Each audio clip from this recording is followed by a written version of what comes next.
Sir आज बाबा साहब की 132वीं जयंती पूरा विश्व मना रहा है। आज तयखंड में भी आपने ये प्रोग्राम रखा है, क्या सोच रही है आपकी? तयखंड डिपो में हमारी सोच बाबा साहब के प्रति है जी। जिस पोजीशन में आज हम खड़े हैं, ये हमें बाबा साहब की जयंती। मेरी क्या, मैं पूरे देश की बात कर रहा हूँ, क्योंकि बाबा साहब को सिंबल ऑफ नॉलेज भी कहा गया है। कोलंबिया यूनिवर्सिटी में बाबा साहब की एक स्टैचू भी लगाई गई। उन्होंने तो यहाँ तक कह दिया कि अगर बाबा साहब हमारे देश में पैदा होते तो हम उनको अपने देश का सूरज कहते। लेकिन दुर्भाग्य की बात रही है कि इतना कुछ होते हुए भी हमारे ही देश के अंदर कुछ लोगों ने विरोध किया, लेकिन बाबा साहब ने फिर भी, इतना होने के बाद भी बाबा साहब ने भारत का संविधान लिखा और संविधान में बाबा साहब के साथ जो अत्याचार हुए उनका बदला लेने के लिए अगर वो लिखते तो लिख सकते थे, लेकिन बाबा साहब ने कभी भी ये नहीं सोचा। बाबा साहब ने सबको समान समझा, सबको बराबर समझा। बाबा क्या कहेंगे आप आज के दिन? आज के दिन में यही कहना चाहूँगा, जो संविधान बाबा साहब ने बनाया उन्हीं की बदौलत हम लोग आज जो मुख्य धारा में आ पाए हैं। नहीं तो हमारे को कोई पूछने वाला नहीं था, हमें हमेशा ही दबा कुचा रखा गया था। लेकिन बाबा साहब ने के संविधान के कारण, बाबा साहब के आने के कारण हमें मुख्य धारा में शामिल किया गया है। और मुझे ये उम्मीद है कि आने वाला समय है और भी अच्छा होने वाला है। जिस हिसाब से हम लोग एकजुट होते जा रहे हैं और हम लोग उन संविधान को फॉलो कर रहे हैं, बाबा साहब को फॉलो कर रहे हैं, ऐसे ही चला तो हमारा देश। ये केवल तयखंड के डीटीसी डिपो में चल रहा है या और भी डीटीसी के जो पूरी दिल्ली में डिपो है वहाँ भी ऐसा प्रोग्राम चल रहा है क्या? ये अभी ये पता नहीं, लेकिन हमारे यहाँ तो ये हर साल ही होता है। हर साल होता है। अच्छा सर, क्या लगता है कि 132वीं जयंती पर लोग जागरूक हुए हैं क्या? ना बिल्कुल जो है, जैसे देखिए, जैसे जैसे बाबा साहब ने जो अधिकार दिए, समता मूलक समाज की स्थापना किया, सबको पढ़ने लिखने का अधिकार दिया। समाज सोया हुआ था, लेकिन अब जैसे जैसे समाज पढ़ा है, धीरे धीरे जैसे जैसे बाबा साहब को जानने लगा है, सब लोग पहचानने लगे हैं, समझने लगे हैं। क्योंकि बाबा साहब ने इस चीज को कहा था कि हमें पूजने की जरूरत नहीं, हमें पढ़ने की जरूरत है। तो बाबा साहब को पढ़ने की जरूरत है और बाबा साहब को मानने की नहीं, बाबा साहब को जानने की जरूरत है। जब लोग बाबा साहब को जान जाएंगे तो जिस तरह से आज जो है तयखंड डिपो में हमारे सम्मानित डीटीसी के साथी बाबा साहब को पहचान गए, जान गए और आज बाबा साहब का सम्मान दे रहे हैं। जिस तरह से बाबा साहब ने समाज को सम्मान दिया, इसी तरह से अगर बाबा साहब को लोग, ये समाज जब पढ़ लिख रहा है, जान जाएगा, तो वो हर जगह, यही डीटीसी नहीं, हर जगह, हर गली मोहल्ले में, चौराहे पे, हर डीटीसी डिपो में, हर जगह बाबा साहब का जो है इसी तरह से सम्मान देने का और जयंती मनाने का लोग काम करेंगे। और ये रिजर्वेशन की जब हम बात करते हैं तो SC ST और OBC लगभग सभी लोगों को बराबर का हक दिया गया, फिर भी उसके बावजूद भी ये कहा जाता है कि रिजर्वेशन का लाभ हर किसी को नहीं मिल पा रहा है। वजह क्या? देखिए, ऐसा है, रिजर्वेशन का लाभ दलित और पिछड़े, OBC और माइनॉरिटी सबको बाबा साहब ने दिया। अब तो जो है मान लीजिए जनरल को भी जो है 10% मिल रहा है, लेकिन उस रिजर्वेशन को वही ले पाएगा जो पढ़ेगा लिखेगा, जो सक्षम होगा तभी रिजर्वेशन का फायदा उठा पाएगा। इसके लिए बाबा साहब ने रास्ता खोला हुआ है शिक्षा का। शिक्षित होना बहुत जरूरी है, जब शिक्षित होंगे तभी रिजर्वेशन का फायदा उठा पाएंगे। अन्यथा हम पढ़े लिखे नहीं और रोना रोता रहें तो कैसे मिल जाएगा, वो आरक्षण का फायदा नहीं मिलेगा।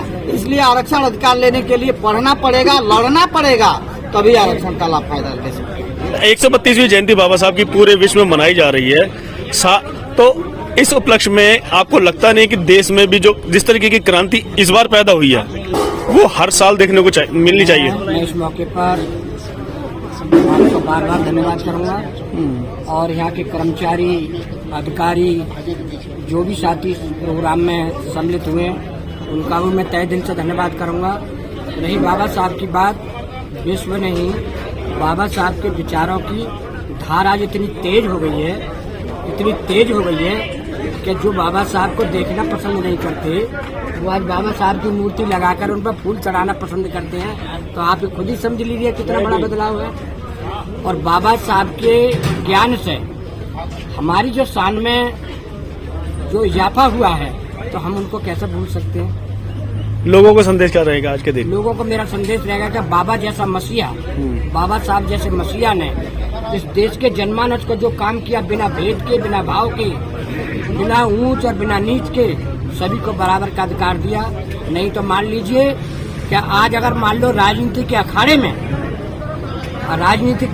में धन में, बल में कोई बड़ा हो सकता है, और जब वोटिंग का सामना आता है तो एक वोट राजा का और एक वोट भिखारी का। बाबा साहब ने सबको समान तरीके से बांटा और वोट 24 कैरेट का सोना सबके पास है। जब चुनाव आते हैं तब ये समझ लेना कि भाई जो धनवान, जो बलवान सिर्फ सर पे नहीं पैर पे हाथ लगाता है, ये बाबा साहब की मदद। अब पहले तो आप अपना परिचय दें। सर, मेरा नाम अंजलि है, मैं डीकेसी में कर्मचारी हूँ और हम लोगों ने संग में मिलकर ये प्रोग्राम ऑर्गेनाइज किया है। जिस तरीके से संविधान में महिलाओं को काफी समानता का अधिकार दिया, चाहे वो पूंजी का अधिकार हो, चाहे वो पढ़ने लिखने का अधिकार हो, नौकरी का अधिकार हो, लगता नहीं कि आज भी कुछ महिलाएं जो है वो नकारती हैं। सर, यस सर, क्योंकि सर एजुकेशन की कमी है अभी, क्योंकि महिलाओं को पहले की जगह पर आज के टाइम पर मतलब जितना एजुकेशन किया जा रहा है, लेकिन अभी वो उस लेवल पर नहीं पहुंच रहे हैं। आज भी पायलट बन रही है, हवाई जहाज चला रही हैं, बसें चला रही हैं, हमारी डीटीसी कर्मचारी हैं, 33-34 महिलाएं बसें चला रही हैं, न्यूज आई है। ये बहुत सम्मान की बात है, क्योंकि ये इनकी देन है, क्योंकि बाबा डॉक्टर भीमराव अम्बेडकर जी की देन है।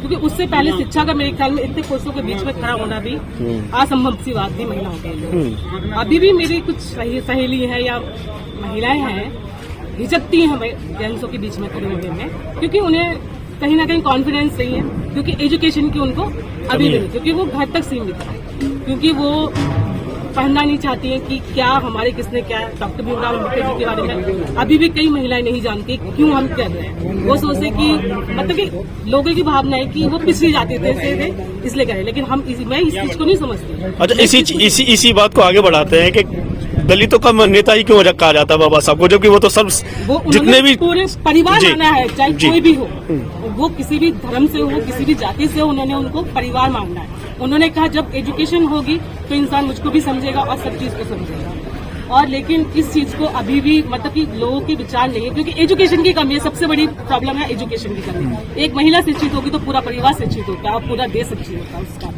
महिलाओं को आप क्या कहेंगे जो कि अभी भी अनभिज्ञ हैं, जानती नहीं है? क्योंकि महिलाओं को क्या है सर, आज भी मतलब क्या है, घर तक ही सीमित रखते हैं कि कोई पढ़ना चाहता है तो पढ़ाना नहीं चाहता, क्योंकि पुरुष प्रधान देश अपना अभी भी है।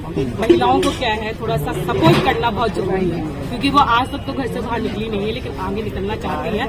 लेकिन कुछ निकलना चाहती तो उनको दबाते हैं। लेकिन मेरी फैमिली आज आई एम प्राउड, मैं ऐसे परिवार से हूँ जो कि मेरे को सपोर्ट ऑलरेडी बहुत पीछे से किया गया है, तो मैं इनको अब मानती हूँ। मैं सब चीज को मतलब सब में शामिल होती है, नहीं कि इनको, लेकिन मेरे लिए सबसे बड़ी अभी आपने मुझे एजुकेशन का, इन्होंने मुझे अभी किसी में नौकरी दिलाई है, क्योंकि महिलाएं नहीं करती थी पहले नौकरी। अभी आपने एक बात कही कि महिलाएं निकलना तो चाहती है लेकिन निकलने नहीं देते, तो उन महिलाओं को क्या कहेंगे? मैं ये कहूँगी, तो ये कहना चाहूंगी कि भाई आप देखिए, आजकल मोबाइल सबके पास है, आप सबके बारे में पढ़ना चाहिए, क्योंकि सबके बारे में देखिए। मैं ये नहीं कह रही कि आप डॉक्टर भीमराव अम्बेडकर, सब चीज को पढ़िए, फिर आप अपनी सोच को समझिए कि आप किस चीज को करना चाहते हैं, कि हमको किसने जागरूक बनाया, हमें किसने अधिकार दिलाया, उनके बारे में सोचो आप, क्योंकि जब भी आप किसी को शिक्षित कर पाओ। बहुत बढ़िया। क्या कहेंगे आज के दिन 132वीं जयंती बाबा साहब की मनाई जा रही है?